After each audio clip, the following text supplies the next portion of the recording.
Our life is startlingly immoral. There is never an instant's truce between virtue and vice. Goodness is the only investment that never fails. In the music of the harp which trembles round the world, it is the insisting on this which thrills us. The harp is the traveling patterer for the universe's insurance company, recommending its laws, and our little goodness is all the assessment that we pay. Though the youth at last grows indifferent, the laws of the universe are not indifferent, but are forever on the side of the most sensitive.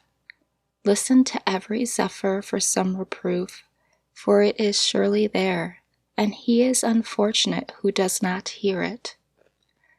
We cannot touch a string or move a stop, but the charming moral transfixes us.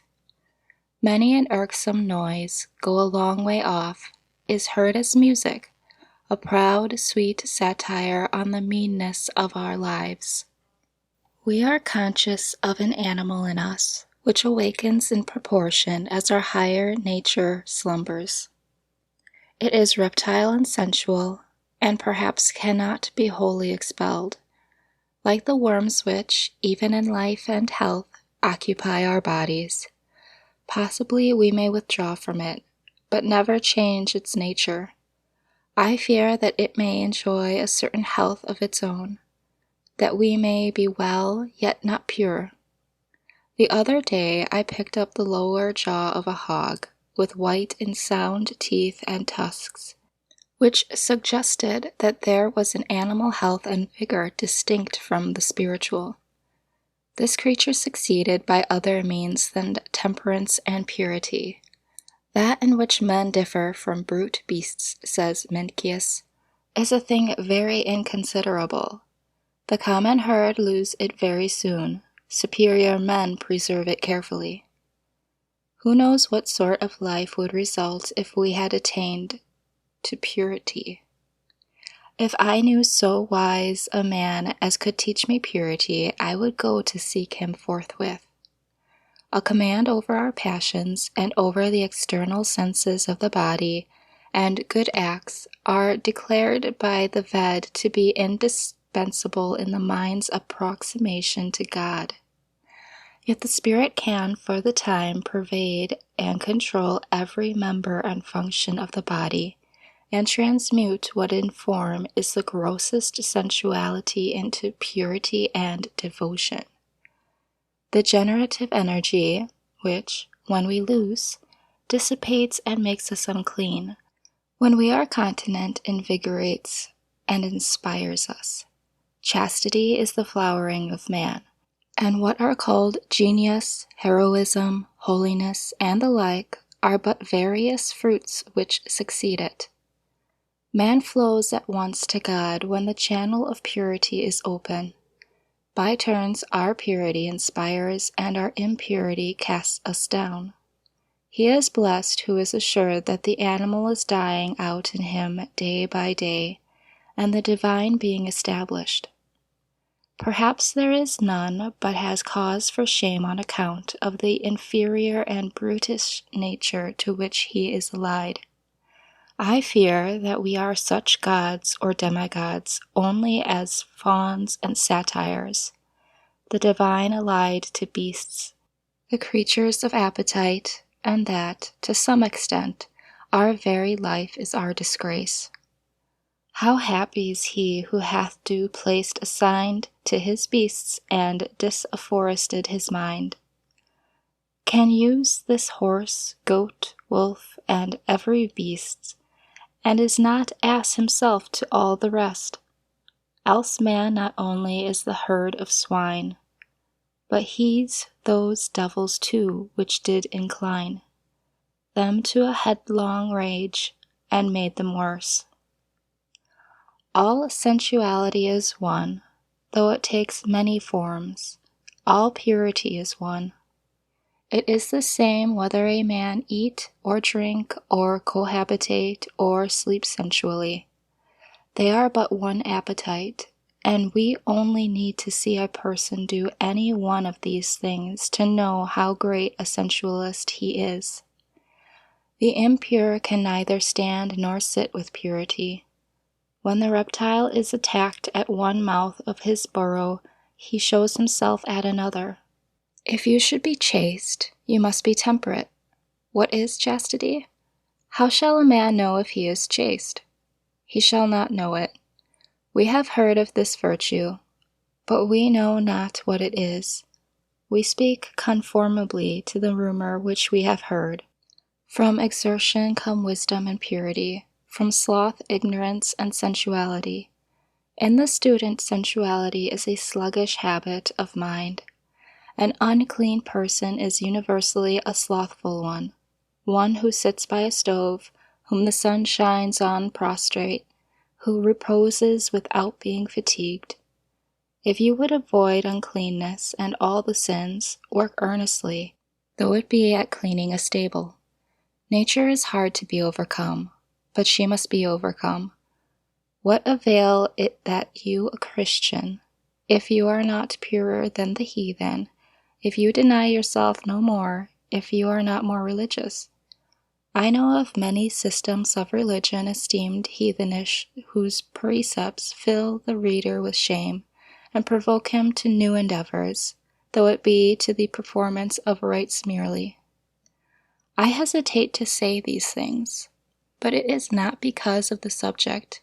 I care not how obscene my words are, but because I cannot speak of them without betraying my impurity. We discourse freely without shame of one form of sensuality and are silent about another. We are so degraded that we cannot speak simply of the necessary functions of human nature. In earlier ages, in some countries, every function was reverently spoken of and regulated by law. Nothing was too trivial for the Hindu lawgiver, however offensive it may be to modern taste. He teaches how to eat, drink, cohabit, void excrement and urine, and the like, elevating what is mean, and does not falsely excuse himself by calling these things trifles. Every man is the builder of a temple, called his body, to the God he worships, after a style purely his own, nor can he get off by hammering marble instead. We are all sculptors and painters, and our material is our own flesh and blood and bones. Any nobleness begins at once to refine a man's features, any meanness or sensuality to imbrute them. John Farmer sat at his door one September evening, after a hard day's work, his mind still running on his labor more or less. Having bathed, he sat down to recreate his intellectual man. It was a rather cool evening, and some of his neighbors were apprehending a frost. He had not attended to the train of his thoughts long when he heard someone playing on a flute, and that sound harmonized with his mood. Still he thought of his work, but the burden of his thought was, that though this kept running in his head, and he found himself planning and contriving it against his will, yet it concerned him very little. It was no more than the scurf of his skin, which was constantly shuffled off.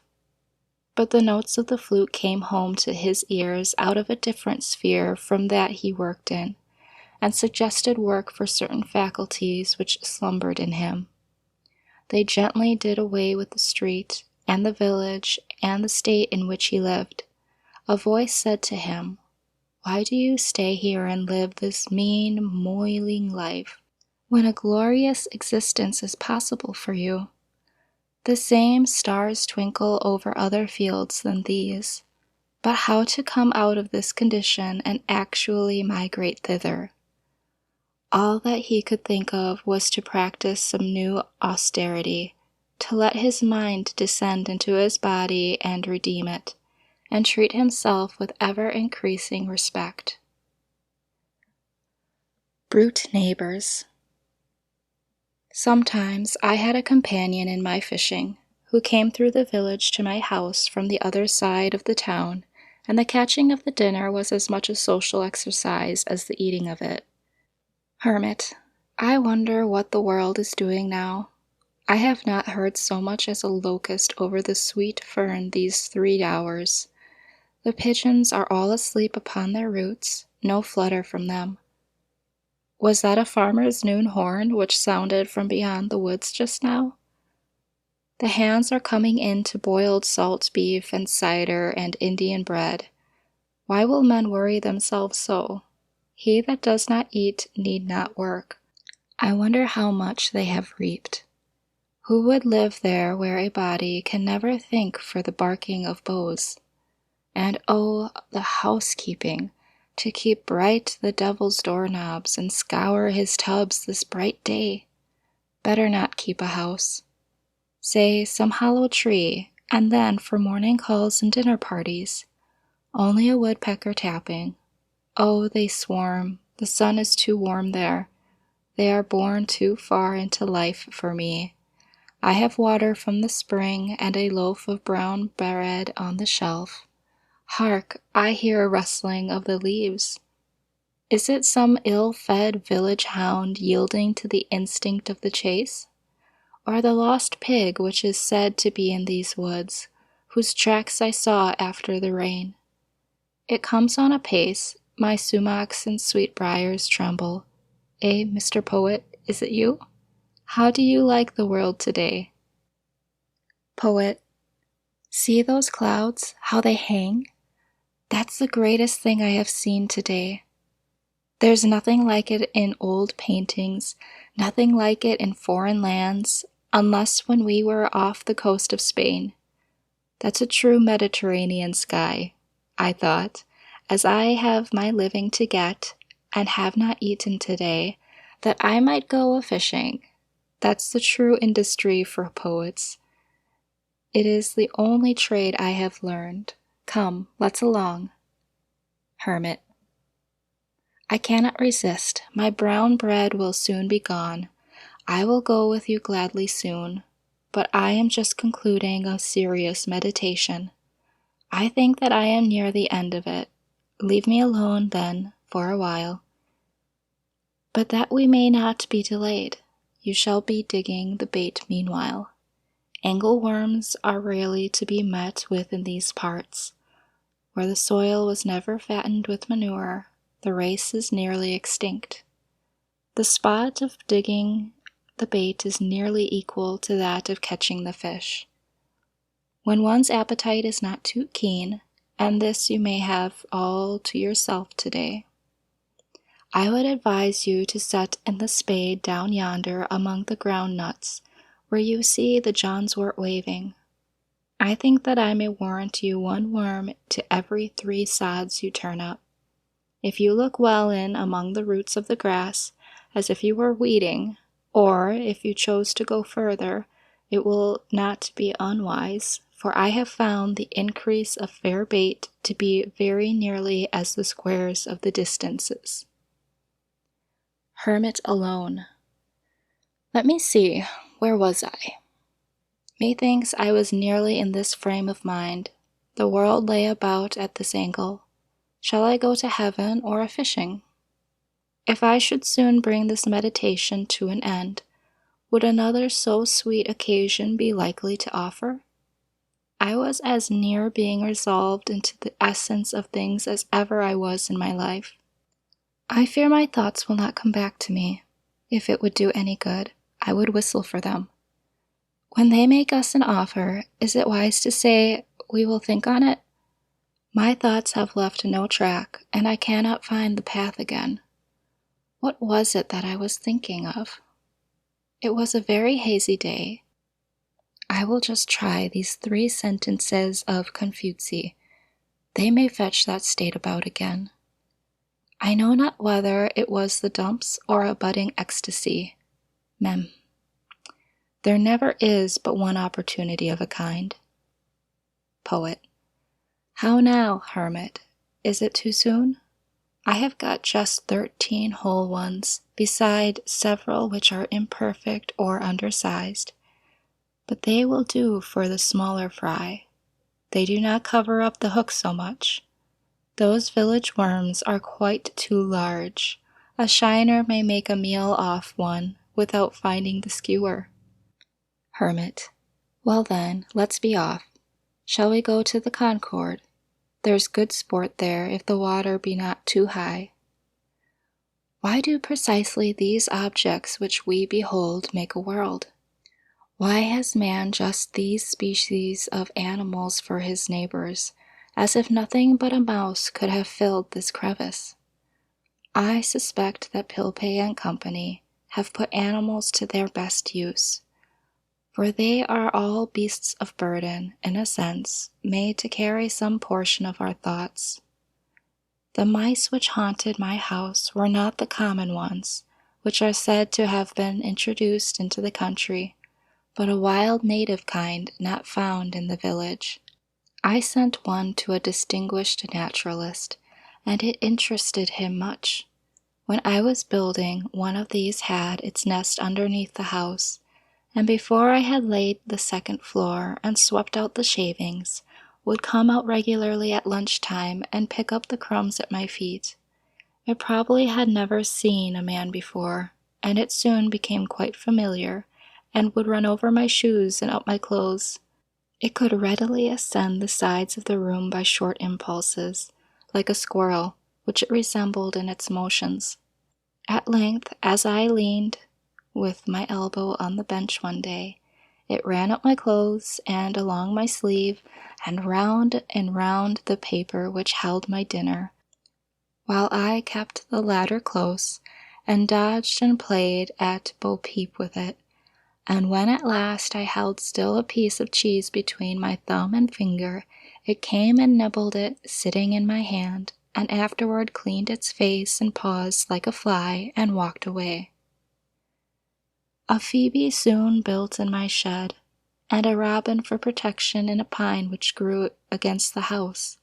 In June the partridge, Tetrao umbellus, which is so shy a bird, led her brood past my windows, from the woods in the rear to the front of my house, clucking and calling to them like a hen, and in all her behavior proving herself the hen of the woods. The young suddenly disperse on your approach, at a signal from the mother, as if a whirlwind had swept them away, and they so exactly resemble the dried leaves and twigs that many a traveler has placed his foot in the midst of a brood, and heard the whir of the old bird as she flew off, and her anxious calls and mewing, or seen her trail her wings to attract his attention, without suspecting their neighborhood. The parent will sometimes roll and spin around before you in such a dishabille that you cannot, for a few moments, detect what kind of creature it is. The young squat still and flat, often running their heads under a leaf, and mind only their mother's direction given from a distance, nor will your approach make them run again and betray themselves. You may even tread on them, or have your eyes on them for a minute without discovering them. I have held them in my open hand at such a time, and still their only care, obedient to their mother and their instinct, was to squat there without fear or trembling. So perfect is this instinct that once, when I had laid them on the leaves again, and one accidentally fell on its side, it was found with the rest in exactly the same position 10 minutes afterward. They are not callow like the young of most birds, but more perfectly developed and precocious even than chickens.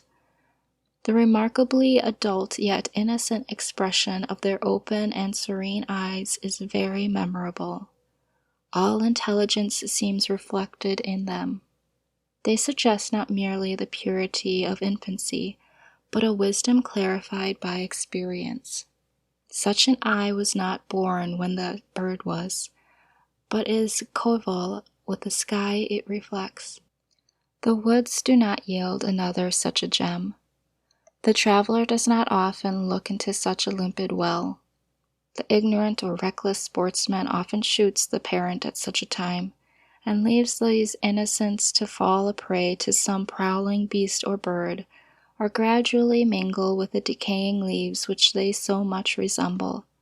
It is said that when hatched by a hen they will directly disperse on some alarm, and so are lost, for they never hear the mother's call which gathers them again.